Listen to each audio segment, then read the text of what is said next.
compromise. உங்க சைடுலயும் எங்க சைடுலயும். It's a GT promise. GT Holidays, South India's #1 travel brand. அபுதாபியில் வெறும் 50 லட்சத்தில் வீடு. நானோ பிரைம் ப்ராப்பர்ட்டிஸ் அபுதாபி. அப்போ இன்னைக்கு செங்கோட்டையன் மாதிரி ஒருத்தர் வராரு. இன்னும் அவரை தொடர்ந்து பல பேர் வருவாங்கன்னு சொல்கிறாங்க. இதே அதிமுகவிலிருந்து பல பேர் வரப்போகிறாங்க.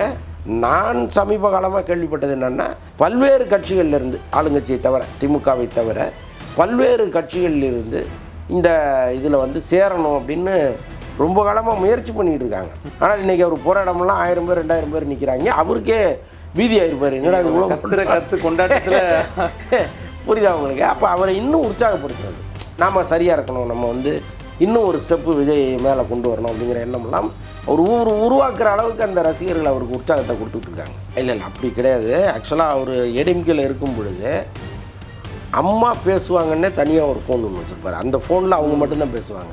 இவரும் வேறு யாருக்கும் பேச மாட்டார். அந்த ஃபோனில் ஒரே இன்கம்மையும் அவங்களுக்கு தான், அவுட் கோயிங் அதில் எதுலேயும் பேச மாட்டார். அப்போ எனக்கு தெரிந்த ஒரு எந்த விஷயத்தையும் நேரடியாக விஜய்கிட்ட பேசுகிற அளவுக்கு ஒரு சுதந்திரம் இருப்பதால் தான் இங்கே வந்திருக்காருன்னு நான் நம்புகிறேன். ஆனால் இப்போ செங்கோட்டையன் அவர்கள் வந்திருக்கிறது ஒரு வழிவகை செய்யுமா சார்? ஏன்னா ரொம்ப சொல்லும்போது சின்ன பசங்க அவங்களை இன்னும் கொஞ்சம் இழிவாக சொல்கிறது, கிண்டல் பண்ணுறது, அரசியல் தெரியாதவங்க அப்படிலாம் சொல்லிட்டு இருந்தாங்க. இப்போவே மாறி இருக்குங்க. இப்போ நீங்கள் இது வரைக்கும் அவங்க ப்ரெஸ் மீட் கொடுத்து நீங்கள் பார்த்துருப்பீங்க. ஒரு பக்கம் ஆதவ அர்ஜுனா, இன்னொரு பக்கம் புசி ஆனந்த், இன்னொரு பக்கம் அருண்ராஜ், இவங்க எல்லாமே பேசி நீங்கள் பார்த்துருப்பீங்க. ஆனால் முதல் முறையாக அப்படி செங்கோட்டையன் உட்காரும்பொழுது அப்படியே அந்த கூட்டமே ஒரு பாந்தமாகி போச்சு. ஒரு முறையான ஒரு அரசியல் கட்சி எப்படி ப்ரெஸ்ஸை டீல் பண்ணுமோ அந்த மாதிரி இருந்துச்சு அது, இல்லையா? இதுதான் தொடக்கம். அப்போ நாளைக்கு இன்னும் கொஞ்சம் முக்கியமானவர்கள்லாம் உள்ளே வரும்போது அவங்க அழகாக ஹேண்டில் பண்ணுறது, அப்புறம் அந்த உளறி கொட்டுறதெல்லாம் இல்லாமல் இருக்கும். 50க்கும் மேற்பட்ட உலக நாடுகளில் 100 கோடிக்கும் அதிகமான ஆகாயம் தமிழ் பார்வையாளர்களுக்கு பேரன்பும் திருநன்றி. ஆகாயம் நேயர்களுக்கு வணக்கம். நம்ம கூட இப்போ மூத்த பத்திரிகையாளர் திரு அந்தன் அவர்கள் இருக்காங்க. பல்வேறு சுவாரஸ்யமான விஷயங்கள் குறித்து அவங்ககிட்ட தான் பேச போகிறோம். வணக்கம் சார். வணக்கம். ஜனநாயகனுடைய பணிகள் ஒரு பக்கம், இன்னொரு பக்கம் விஜய் பவுன்ஸ் பேக் ஆகி கிட்டத்தட்ட அவருடைய கட்சி வேலைகள் ஆரம்பிச்சிட்டாரு. அதில் ரொம்ப முக்கியமான நிகழ்வாக செங்கோட்டையன் அவர்கள் கட்சியில் இணைஞ்சது. இந்த இணைப்பு கட்சிக்கு மிகப்பெரிய பலத்தை ஏற்படுத்தும் அப்படின்னு பார்க்கலாமா? இல்லை அவர் சீனியர், அவர் கொஞ்சம் ஓவர்டேக் பண்ணிடுவார் அப்படி பார்க்கணுமா சார்? இல்லை ஓவர்டேக் இல்லாமல், ஏன்னா விஜய் கட்சியில் விஜய் தான் முகம், மற்றதெல்லாம் நிழல் தான், அது யாராக இருந்தாலும். ஸோ அப்படி இருக்கும்போது அவர் அந்த கட்சிக்கு போகிறது அந்த கட்சிக்கு ஒரு கூடுதல் அந்தஸ்தையும் பலத்தையும் கட்டாயமாக கொடுக்கும். ஏன்னா அந்த அனுபவங்கிறது ஒன்று இருக்குல்ல. எம்ஜிஆர் காலத்திலேருந்து இருக்கார். ஒரு அரசியல் நகர்வுங்கிறது எப்படி இருக்கும்னு அவருக்கு தெரியும். இதே செங்கோட்டையன் கரூர் சம்பவத்துக்கு முன்னாடி விஜய்கிட்ட சேர்ந்திருந்தாருன்னா நிச்சயமாக அந்த சம்பவமே நடந்திருக்காது. ஏன்னா அவர் கரெக்டாக சொல்லிவிடுவார், சார் இப்படி போனீங்கன்னா இது இவ்வளோ கூட்டம் வரும், இப்படி இதை ஹேண்டில் பண்ணால் தான் சரியாக இருக்கும், யாருக்கும் பிரச்சனை இல்லாமல் இருக்குங்கிறத அவர் அழகாக சொல்லியிருப்பார். அப்போ அந்த அனுபவசாலி ஒருத்தர் இல்லாததுனால தான் அவ்வளோ பெரிய சம்பவம் நடந்துருச்சு. அப்போ இன்றைக்கி செங்கோட்டையன் மாதிரி ஒருத்தர் வராரு. இன்னும் அவரை தொடர்ந்து பல பேர் வருவாங்கன்னு சொல்கிறாங்க. இதே அதிமுகவிலிருந்து பல பேர் வரப்போகிறாங்க. நான் சமீப காலமாக கேள்விப்பட்டது என்னென்னா, பல்வேறு கட்சிகளிலிருந்து, ஆளுங்கட்சியை தவிர, திமுகவை தவிர பல்வேறு கட்சிகளிலிருந்து இந்த இதில் சேரணும் அப்படின்னு ரொம்ப காலமாக முயற்சி பண்ணிகிட்டு இருக்காங்க. விஜயை பொறுத்தளவுக்கு என்னென்னா, வெயிட் பண்ணுங்கள், நம்ம எல்லாமே டிசம்பர் ஜனவரியில் பார்த்துக்கலாம், அதுக்கு முன்னால் வேணாங்கிற மாதிரி தான் அவர் சொல்லியிருந்தார். இன்னொன்று வர்றவங்க என்ன நோக்கத்தோடு வராங்கங்கிறது தெரியாது. இப்போ அவங்கள இங்கே வந்துட்டு கொஞ்சம் காலம் இங்கே ஸ்மெல் பண்ணிவிட்டு இவங்களுடைய நடவடிக்கை என்னவாக இருக்குன்னு பார்த்துட்டு போகிற உளவாளிகளாக கூட இருக்கலாம். அப்போ நம்ம எதுக்கு அவசரப்படுவானே, அந்த டைமில் நம்ம அவங்கள உள்ளே கூட்டுப்போம், அவங்க வெளியில் போனாலும் நமக்கு ஒன்றும் பிரச்சனை இல்லைங்கிற அளவுக்கு இருக்கட்டும் அப்படின்னு தான் தள்ளி தள்ளி போட்டு வந்தார் அவர். செங்கோட்டையன் வந்த பிறகு இப்போ அவருக்கு தெரியும் ஓரளவுக்கு. இப்போ ஒருத்தர் வராருன்னா இவர் சரியான நபராக இவர் உள்ளே சேர்த்துக்கலாமாங்கிற அளவுக்கு அவர் ஒரு அட்வைஸ் பண்ணுவார். ஸோ இதெல்லாம் இருக்குது. அது செங்கோட்டையன் உள்ளே வந்ததுங்கிறது தாவேக்காவை பொறுத்தளவுக்கு அவங்களுக்கு ப்ளஸ் தான். ஒரு பக்கம் சார், அவரால் கண்டிப்பாக திமுகவுக்கு போக முடியாது. ஈரோட்டினுடைய மாவட்ட செயலாளருக்கும் அவருக்குமே ஆகாது. இன்னொரு பக்கம் திமுக அந்த பக்கமே போகாத ஒரு ஆள். அவர் 18 வயசுலேருந்து திமுக எதிர்க்கிற கூட்டத்தில் எதிர்க்கிற ஒரு ஆள். அவர் பாரம்பரியமாக அதிமுகன்னு வச்சுக்கோங்களேன். இப்போ அதிமுகக்குள்ளேயும் எடப்பாடி பழனிசாமி அவர்களோட ஒரு மனக்கசப்பு. இப்போ இது பர்சனலாக தனக்கான ஒரு வழி, இதை நம்ம எப்படியாவது முடிச்சே ஆகணும் அப்படின்ற ரூட்டா, இல்லைனா இதுக்கப்புறம் வளர்ந்து வரக்கூடிய கட்சியாக தாவேக்கா இருக்குது, அதை நம்ம வலுப்படுத்தும் அப்படின்ற முடிவா சார்? இல்லை அவர் மன ரீதியாக திமுகவுக்கு போக முடியாது, பிஜேபிக்கும் போக முடியாது, இல்லையா? இப்போ பிஜேபிக்கு ஏற்கனவே போனவங்க கதியெல்லாம் என்னாச்சுன்னு அவருக்கு தெரியும். இப்போ வளர்ந்து வர்ற ஒரு கட்சி, நம்மளை மதிக்கக்கூடிய ஒரு கட்சியாகவும் அது இருக்கும். ஏன்னா இத்தனை வருஷம் சீனியராக ஒரு அண்ணங்கிறாரு, ஏற்கனவே 2-3 நாள் கட்டாயமாக அவங்க பேசியிருப்பாங்கல்ல, அந்த பேசும்போதே தெரியும் இந்த கட்சிக்கு நம்ம போகணுமா வேணாமாங்கிறது இல்லையா. ஸோ அதெல்லாம் மனசில் வச்சுட்டு தான் அவர் அங்கே போயிருக்காரு. அதை தான் சொல்கிறேனே, இப்போ அவருக்கும் அது ஒரு பெரிய ப்ளஸ்ஸு. இப்போ இதுவரைக்கும் செங்கோட்டையன் போகிற இடங்களில் நீங்கள் பார்த்தீங்கன்னா அதிமுக தொண்டர்கள் என்ன அதிகபட்சம் ஒரு 500 பேரை தாண்டி வரப்போகிறதில்ல, அவர் வரவேற்க போகிறதில்ல. ஆனால் இன்றைக்கி அவர் போகிற இடமெல்லாம் 1000 பேர் 2000 பேர் நிற்கிறாங்க. அவருக்கே பீதி ஆகிருப்பார், என்னடா அது இவ்வளோ கருத்து கொண்டாட்டத்தில் புரியுதா உங்களுக்கு. அப்போ அவரை இன்னும் உற்சாகப்படுத்துவது, நாம் சரியாக இருக்கணும், நம்ம வந்து இன்னும் ஒரு ஸ்டெப்பு விஜய் மேலே கொண்டு வரணும் அப்படிங்கிற எண்ணமெல்லாம் அவர் உருவாக்குற அளவுக்கு அந்த ரசிகர்கள் அவருக்கு உற்சாகத்தை கொடுத்துட்டு இருக்காங்க. அதிமுகவை பொறுத்த வரைக்கும் ஜெயலலிதா அவர்கள் வந்து எங்கே போகணும், எங்கே பேசணும், என்ன பிளானிங் அப்படின்றது வரைக்கும் பக்காவாக பண்ணுறவர் வந்து செங்கோட்டையன் அவர்கள் தான். இதை நம்ம பார்த்துருப்போம், கேள்விப்பட்டிருப்போம். இந்த கட்சியில் சார் ஏற்கனவே நம்ம பேசுன மாதிரி ஒரு கம்யூனிகேஷன் கேப் இருக்குது, விஜய் அவர்கள்ட்ட நேரடியாக நெருங்கி பேச முடியலன்ட்டு. அதெல்லாம் அந்த மாதிரியான சின்ன சின்ன கேப்பையோ இல்லை இந்த மாதிரியான சின்ன சின்ன விஷயங்களையோ இவர் அக்செப்ட் பண்ணிப்பாரா, இல்லை இவருக்கு அந்த அனுமதி இருக்குமா, நீங்கள் பேசலாம் நேரடியாக கான்டாக்ட் பண்ணலாம்? இல்லை அப்படி கிடையாது. ஆக்சுவலாக அவர் ஏடிஎம்கேல இருக்கும் பொழுது அம்மா பேசுவாங்கன்னே தனியாக ஒரு ஃபோன் ஒன்று வச்சுருப்பார். அந்த ஃபோனில் அவங்க மட்டும்தான் பேசுவாங்க, இவரும் வேறு யாருக்கும் பேச மாட்டார். அந்த ஃபோனில் ஒரே இன்கம்மையும் அவங்களுக்கு தான், அவுட் கோயிங் அதில் எதுலேயும் பேச மாட்டார். அந்த ஃபோனை அவர் கையிலே வச்சுருப்பார். அந்த மாதிரி இப்போ நேரடியாக 1 to 1 பேசுகிற அளவுக்கு அவர் விஜய்கிட்டையும் அந்த இதை உரிமையாக கேட்டிருப்பார். கட்சிக்கு வர்றதுக்கு முன்னாடியே, சார் நான் அவர் மூலமாகவோ இவர் மூலமாகவோ உங்களை பார்க்கக்கூடாது, உங்கள்கிட்ட பேசக்கூடாது, நான் டைரெக்டாக உங்கள்கிட்ட பேசணுங்கிற கோரிக்கையை தான் முதல்ல வச்சுருப்பார். ஏன்னா அதுதான் அனுபவங்கிறது. கண்டிப்பாக அவங்களே அவருக்கு வந்து பர்சனலாக ஒரு ஃபோனை கொடுத்து நான் எப்போ வேணாலும் உங்களை கூப்பிடுவேன் அப்படின்னு சொல்லும் பொழுது இவர் வந்து அந்த அக்சஸ் இல்லாமல் உள்ளே வந்திருக்க மாட்டார். அப்போ எனக்கு தெரிந்த ஒரு எந்த விஷயத்தையும் நேரடியாக விஜய்கிட்ட பேசுகிற அளவுக்கு ஒரு சுதந்திரம் இருப்பதால் தான் இங்கே வந்திருக்காருன்னு நான் நம்புகிறேன்.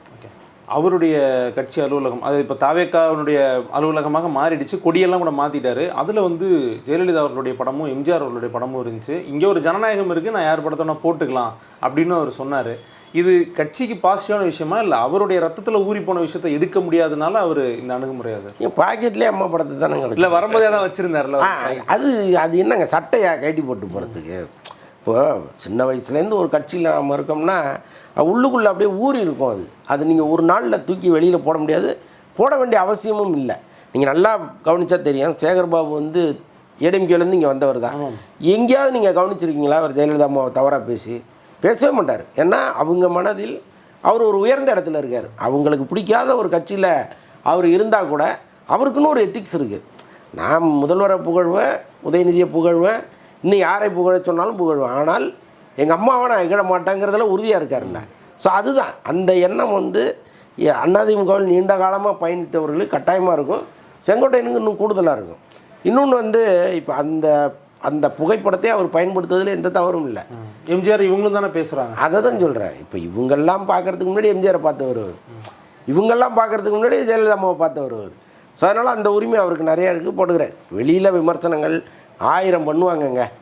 எடப்பாடி விட்டுட்டு இவர் போனது தப்பு, செங்கோட்டையனுக்கு வந்து அது இல்லை, அறிவு இல்லை, அதெல்லாம் எல்லாம் பேசுவாங்க.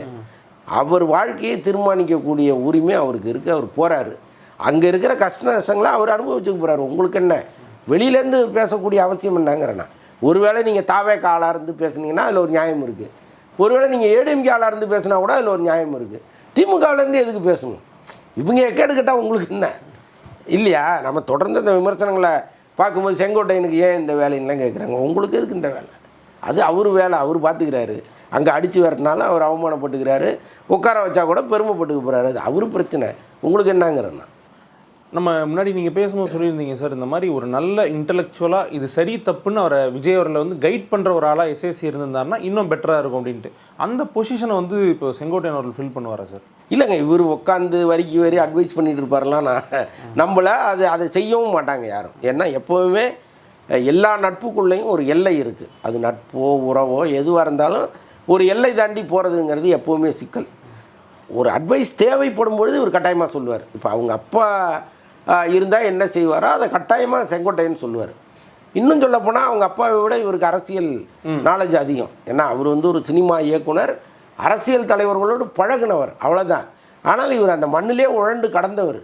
அப்போ எல்லாமே தெரியும் அவருக்கு. நாளைக்கு ஒரு சின்ன சிம்டம்ஸ் வந்தால் கூட இதனுடைய முடிவு அதுவாக தான் இருக்குங்கிற வரைக்கும் அவருக்கு தெரியும். அப்போ எஸ்சிஎஸ்சியோட ஒரு பெட்டர்னு தான் நான் சொல்லுவேன். அதுக்காக உட்காந்து 5 நிமிஷத்துக்கு ஒரு தடவை அட்வைஸ் பண்ணிட்டு அந்த ரேஞ்ச் இருக்காது. அப்படிலாம் யாராலையும் இருக்க முடியாது. அது நமக்கு கொடுக்கப்பட்ட இடம், நாம் எந்த எல்லை வரை போகணுமோ அந்த எல்லை வரைக்கும் தான் போவாங்க.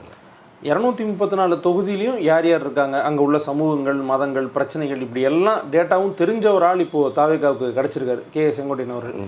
அவருடைய நாலேஜுக்கு உட்பட்டு நிறைய விஷயங்கள் அவரால் பண்ணலாம் சார். ஆனால் ஏற்கனவே கட்சியில் இருக்கக்கூடிய ரசிகர் மன்றத்திலேருந்து வந்த நிர்வாகிகளோ, இல்லை ஆதவர்ஜுனா, புஷியானந்த் அவர்கள் மாதிரியான நிர்வாகிகளோ இதை வந்து எப்படி சார் பார்ப்பாங்க? ஏன்னா ஈகோ கிளாஷ் ஆகிறதுக்கான வாய்ப்பு இருந்தால் இவர் சீனியர், ரொம்ப எப்படி அக்செப்ட் பண்ணிப்பாங்க? இல்லைங்க, அதுக்கு பெரும்பாலும் வாய்ப்பு இருக்காதுன்னு நினைக்கிறேன். ஏன்னா ஒவ்வொருவருக்குமான வேலை என்னவோ அதை விஜய் பிரித்து கொடுத்துட்டாரு. அதை தாண்டி அவங்க இன்னொருத்தர் எல்லைக்கு வரப்போகிறதில்ல. அதே மாதிரி தான் செங்கோட்டையனுக்கும் அது என்னங்கிறத கட்டாயமாக சொல்லியிருப்பாங்க. அதனால் இங்கே வந்து டாமினேட் பண்ணுறதுங்கிறது இருக்காது கட்டாயமாக. இன்னொன்று, இன்றைக்கி இவங்க வந்து ஒரு பொசிஷனை நோக்கி போகணும்னு நினச்சி ஒரு கட்சி ஆரம்பிச்சிருக்காங்க. அப்போ இங்கேயே வந்து ஒருத்தருக்கு ஒருத்தர் அடிச்சுக்கிட்டு இருந்தாருன்னா அதை நோக்கி போகிறதுங்கிறது நடக்க போகிறதில்ல. அப்போ அதையெல்லாம் தெளிவாக பேசியிருப்பாங்க. நான் என்ன சொன்னாலும் கட்சியினுடைய நன்மைக்காக தான் செய்வேன். அப்போ அதில் ஏதாவது முன்ன பின்ன இருந்ததுன்னா நீங்கள் எங்கிட்ட டிஸ்கஸ் பண்ணுங்கள் அப்படிங்கிற அளவுக்கு பேசியிருப்பாங்க. அதனால் இந்த கோஷ்டி பூசல், ஒரு ஈகோ கிளாஷ் இதெல்லாம் வரும்னு நான் நம்பலை. பெரும்பாலும் அதை வந்து அழகாக ஹேண்டில் பண்ணக்கூடியவர் தான் செங்கோட்டையன். கட்டமைப்பு ரீதியாக அவர் எப்படி இப்படிலாம் சார் பயன்படுத்திக்கலாம் தாவேகா? உங்களுடைய பார்வையில் இந்தந்த விஷயங்களுக்கு இவர் கரெக்டாக இருப்பார், பயன்படுத்திக்கலாம்னா என்ன யூட்டிலைஸ் பண்ணிக்கலாம் அவங்க? இல்லை, இப்போ நான் சொல்கிறேன்ல, இப்போ கூட்டணின்னு விஜய் அறிவிச்சிட்டாரு. இந்த கூட்டணின்னா யாரோட கூட்டணி, அதை எப்படி பேசுனா அந்த கூட்டணி வந்து உள்ளே வரும், எவ்வளோ சீட் கொடுக்கலாம், எவ்வளோ சீட்டு கொடுக்கலாம். இப்போ இதுவே வந்து செங்கோட்டையன் ரொம்ப முன்னாடி வந்து ஏடிஎம்கேயோட ஒரு கூட்டணி வைக்கலாங்கிற எண்ணம் விஜய்க்கு இருந்திருந்தால் இவரே பேசி அழகாக அந்த கூட்டணியை பேச்ச பண்ணியிருப்பார். அனுபவம் இல்லாதவர்கள் போகும்பொழுது இது எப்படி ஆரம்பிக்கிறதுனே தெரியாமல் இது ஆரம்ப கட்டத்திலேயே உடஞ்சது. அப்படி தான் அதுக்கப்புறம் தான் பிஜேபி வந்து ஏடிஎம்கே அண்டர்டேக் பண்ணது. ஸோ அதுக்கு முன்னாடி வந்து இந்த பேச்சுவார்த்தை இவங்க தான் பேச ஆரம்பித்தாங்க, 2 பேரும் மாறி மாறி பேசுகிறாங்க, இதெல்லாம் நடந்துச்சு. அப்போ இவங்களுடைய அனுபவமின்மை காரணமாக அது நடக்கலை, அது முறிஞ்சு போச்சு. அப்போ செங்கோட்டையன் மாதிரி ஒருத்தர் இருந்திருந்தாருன்னா இதை எப்படி வந்து பேசுனா சரியாக இருக்கும்னு அவங்களுக்கு தெரியும். ஏன்னா பல முறை வந்து அந்த கூட்டணி கட்சிகளோடு பேச்சுவார்த்தைக்கு இவரை தான் அனுப்பியிருக்காங்க அவங்க. அது ஒரு பெரிய எக்ஸ்பீரியன்ஸாகவே இருக்குது அவருக்கு. ஒவ்வொரு தேர்தலின் போதும் ஒரு குழு ஒன்று அமைப்பாங்க. அந்த குழுவில் செங்கோட்டையன் தலைவராக இருப்பார். இவர் தலைமையில் தான் அந்த ஒரு 5 பேர் போவாங்க, அங்கே உள்ள தலைவர்கள்ட்ட பேசுவாங்க, கரெக்டாக கொண்டு வந்து சேர்ப்பாங்க. இதெல்லாம் தொடர்ந்து இவர் தலைமையில் நடந்திருக்கு. அப்போ அந்த அனுபவங்கிறது பெரிய அளவுக்கு உங்களுக்கு ஹெல்ப் பண்ணும். அதிமுகனுடைய அரசியல் பார்க்கும்போது சார், அவங்க கொங்கு மண்டலத்துக்குள்ளே அப்படியே சுருங்கிட்டாங்களோ அப்படின்ற ஒரு பார்வை வருது. தலைவர்களாக இருக்கட்டும், இல்லை பேச்சுவார்த்தையாக இருக்கட்டும், மற்ற கட்சி கூட்டணி கட்சி தலைவர்களாக இருக்கட்டும், அந்த ரீஜனுக்குள்ளேயே பார்ட்டி சுருங்கிடுச்சா சார் அதிமுக? இல்லை, அப்படி சொல்ல முடியாதுங்க. அவர் சேலம் அப்படிங்கிறதுனால அங்கே கொஞ்சம் பலமாக இருக்காருன்னு நினைக்கிறாங்க. அப்படிலாம் கிடையாது. எல்லா தொகுதிகள்லேயும் ஏடிஎம்கே தலைவர்கள் இருக்காங்க.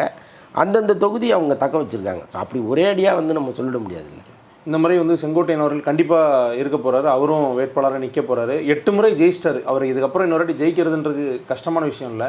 ஆனால் சின்னம் இல்லை. இன்னொரு பக்கம் திமுகவும் அவருக்கு ஈக்குவலான ஆட்களை ப்ளேஸ் பண்ணி காய் நகர்த்துவாங்க. சின்னம் இல்லாமல் அவருடைய ஃபுல் ஸ்ட்ரென்த்தை யூட்டிலைஸ் பண்ண முடியுமா சார் அவரால்? அது எல்லாமே மக்கள் கையில் இருக்குங்க. மக்கள் விஜய்க்கு என்ன இடம் கொடுக்க போகிறாங்கங்கிறது தெரியாது. இப்போ இவர் வந்து கொங்கு பெல்ட்டுக்கு கூட்டு போகிறார் விஜய்ன்னு வச்சுங்களேன்.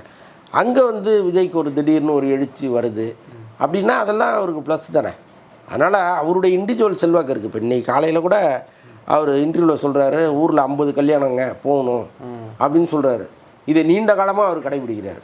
கல்யாணம், கருமாதி, காது குத்து, மொட்டை அடிக்கிறது எல்லாத்துக்கும் அவர் போவார், மொய் வைப்பார். இது வந்து அந்த தொகுதியில் எல்லார் வீட்லேயும் அவர் கால்படாத வீடே கிடையாது. ஒரு டிப்பிக்கல் திராவிட கட்சிக்காரங்க எப்படி இருப்பாங்களோ அது. ஆமாம், இன்றைக்கும் வந்து அவர் வந்து இதை விட முக்கியம் அதுதாங்கிறாரு. கிளம்பி ஓடுறாரு. அப்போ இந்த முகூர்த்த நாளுங்கிறதுனால அங்கே எல்லாத்தையும் முடிச்சுட்டு திரும்பி வந்து இப்போ கட்சி பணியை பார்ப்பார். இந்த அக்கறை இருக்குல்ல, இது வந்து அவருக்கு ஒரு இண்டிவிஜுவல் செல்வாக்கு அங்கே உருவாக்கி வச்சுருக்கு. அதோட கூடுதலாக விஜயினுடைய செல்வாக்கும் வரும்பொழுது கட்டாயமாக அங்கே அவர் நினைச்சதை அடையலாம்ல. தாவேகாவினுடைய அடுத்த கட்ட நகர்வுகளாக வேறு என்ன சார் இருக்கும்? இதுக்கப்புறம் அவங்க கிட்டத்தட்ட எல்லாமே ரெடி பண்ணிட்டாங்க. இப்போ அடுத்த தொண்டரணியை அமைச்சிட்டாங்க. கூட்டணிக்கு வந்து வெயிட்டிங், கூட்டணிக்கான பேச்சுவார்த்தை எல்லாமே ஜனவரியில் நடக்க போகுதுங்க. இப்போ எதிர்பாராததை எதிர்பாருங்கள்னு அவங்க தொடர்ந்து சொல்லிகிட்டு இருக்காங்க. அந்த காம்பவுண்டில் நம்ம பேசும்போது இன்றைக்கி இருக்கிற சூழ்நிலையே டோட்டலாக ஜனவரியில் மாறுங்கிறாங்க. அவங்க மனசில் என்ன இருக்குது, ரகசியமாக என்ன பேசிகிட்டு இருக்காங்க அப்படின்லாம் தெரியல. கட்டாயமாக ஜனவரியில் ஒரு இன்ப அதிர்ச்சியை அவருடைய ரசிகர்களுக்கு தொண்டர்களுக்கு அவர் கொடுப்பார். ஆனால் இப்போ செங்கோட்டையன் அவர்கள் வந்திருக்கிறது வந்து ஒரு வழிவகை செய்யுமா சார்? ஏன்னா ரொம்ப சொல்லும்போது சின்ன பசங்க அவங்களை இன்னும் கொஞ்சம் இழிவாக சொல்கிறது, கிண்டல் பண்ணுறது, அரசியல் தெரியாதவங்க அப்படிலாம் சொல்லிட்டு இருந்தாங்க. இப்போவே மாறி இருக்குங்க. இப்போ நீங்கள் இது வரைக்கும் அவங்க ப்ரெஸ் மீட் கொடுத்து நீங்கள் பார்த்துருப்பீங்க. ஒரு பக்கம் ஆதவ அர்ஜுனா, இன்னொரு பக்கம் புசி ஆனந்த், இன்னொரு பக்கம் அருண்ராஜ், இவங்க எல்லாமே பேசி நீங்கள் பார்த்துருப்பீங்க. ஆனால் முதல் முறையாக அப்படி செங்கோட்டையன் வந்து உட்காரும்போது அப்படியே அந்த கூட்டமே ஒரு பாந்தமாகி போச்சு. ஒரு முறையான ஒரு அரசியல் கட்சி எப்படி ப்ரெஸ்ஸை டீல் பண்ணுமோ அந்த மாதிரி இருந்துச்சு அது இல்லையா? இதுதான் தொடக்கம். அப்போ நாளைக்கு வந்து இன்னும் கொஞ்சம் முக்கியமானவர்கள்லாம் உள்ளே வரும்போது அவங்க அழகாக ஹேண்டில் பண்ணுறது, அப்புறம் அந்த உளறி கொட்டுறதெல்லாம் இல்லாமல் இருக்கும். அப்போ பண்ணிட்டாலும் எங்கே பேலன்ஸ் பண்ணணும் அதை வந்து கரெக்டாக அவங்களுக்கு தெரியும். அதுதான் சொல்கிறேனே, இந்த அனுபவசாலிகள் உள்ளே வரும்போது அவங்க ஹேண்டில் பண்ணுற விதமே வேறு தானே. ஸோ அதனால் அது கூடுதல் பலம் தான் அவங்களுக்கு. உங்களோட நேரத்துக்கும் கருத்துக்களுக்கும் ரொம்ப நன்றி சார். நன்றி. ஆஹா, நோ காம்ப்ரமைஸ். உங்க சைடுலயும் எங்க சைடுலயும். It's a GT promise. GT Holidays, South India's #1 travel brand. அபுதாபியில் வெறும் 50 லட்சத்தில் வீடு. நானோ பிரைம் ப்ராப்பர்ட்டிஸ் அபுதாபி.